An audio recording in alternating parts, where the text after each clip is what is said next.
en el grup que més o menys ens preocupa quines coses hem d'anar fent de cara al futur i com anem avançant, teníem diferents possibilitats, no? O diferents estratègies per veure si anàvem ben alineats o no. Les estratègies, primer, de millora de qualitat, de canvis que es puguin fer en les empreses, no? De la responsabilitat social, tot això, però hi havia com una certa reticència perquè algunes persones de l'organització deien això de la responsabilitat està molt bé, però al final hi ha empreses que tenen unes puntuacions fantàstiques i de responsabilitat social, de veritat, no en tenen gaire. I per tant ens quedava com una mica curt, no? I en aquesta búsqueda de veure quin pas més enllà podíem fer, ens va semblar que aquesta era una via fantàstica, no? I sobretot que per molts de nosaltres desconeguda a l'inici, però que un cop t'hi poses vam descobrir les enormes possibilitats que té. També va ser un repte perquè nosaltres sempre tenim tendència a pensar que són fantàstics, però quan t'avalues de veritat te n'adones que, home, certament hi ha moltes coses que les fem bé, però encara n'hi ha moltes que les podem fer millor. I en aquesta línia ens ha ajudat molt. Jo crec que el fet d'avaluar-nos, veure que, home, no ho fem malament, però si ens esforcem encara podem fer molt millor. Per l'equip ha estat, per algunes persones, jo mateix ha estat una descoberta fantàstica, És a dir, que són aquelles coses que, bé, les veus, però quan t'hi poses de veritat te n'adones que les possibilitats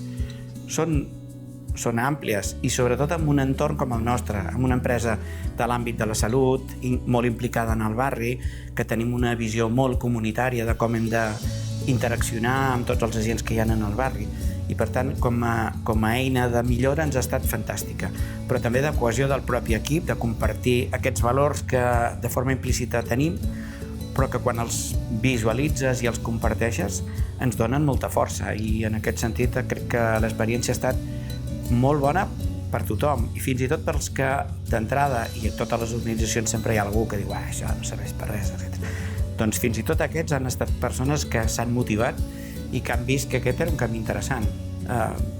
Nosaltres estem molt contents. Per fer aquest balanç, el balanç de l'economia del bé comú, d'entrada pensàvem, això ens dedicarà un cert temps, no? Però quan t'hi poses te n'adones que si ho vols fer bé li has de dedicar temps. Temps d'aprendre, formar-te i sobretot d'implicar totes les persones de l'organització.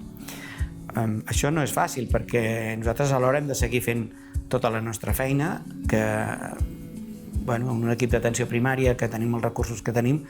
doncs no ens sobren ni hores, ni mans, ni professionals. Però intentem combinar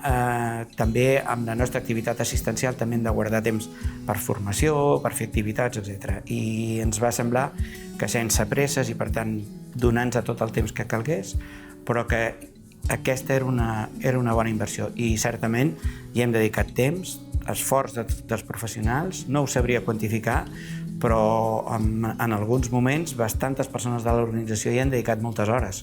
A l'implantar segons quines mesures no depèn estrictament de nosaltres, depèn també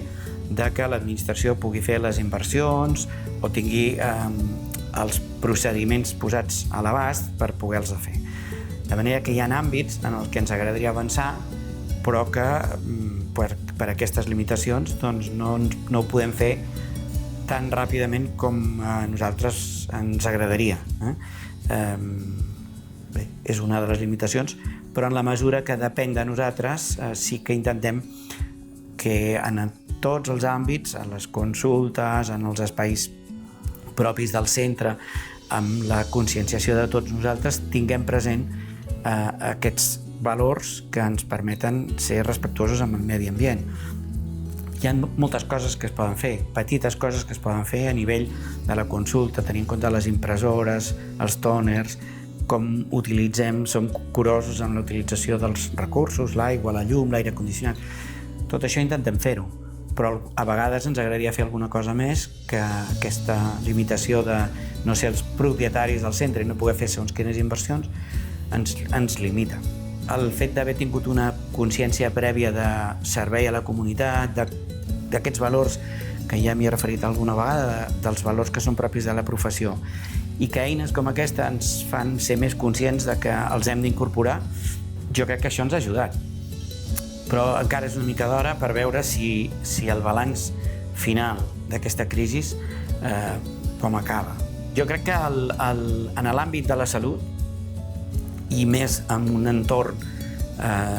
públic com som nosaltres, som una empresa del sistema sanitari públic,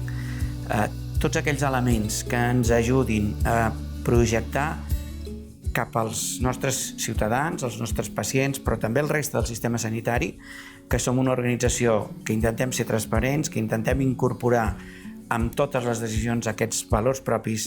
del professionalisme i, per tant, ser transparents, ser conscients que hem de cuidar l'entorn, el medi ambient, fer participar les persones de tot el nostre procés. Potser hi ha altres elements que ho poden fer, però l'economia del bé comú, el balanç que això ens dona,